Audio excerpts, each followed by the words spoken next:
येवला पंचायत समितीच्या शिक्षण विभागात आढळली धामण कर्मचाऱ्यांची पळापळ।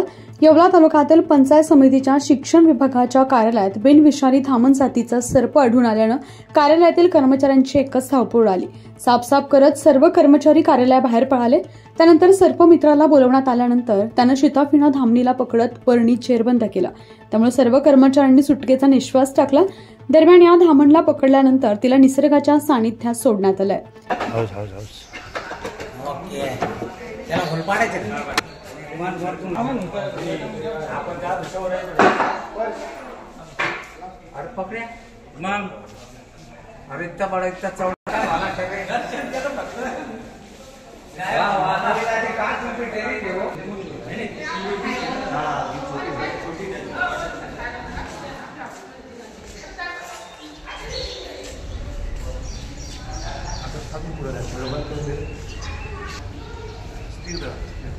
लोकमान्य न्यूज साठी संचालक लक्ष्मीकांत शिंदे, येवला, नाशिक।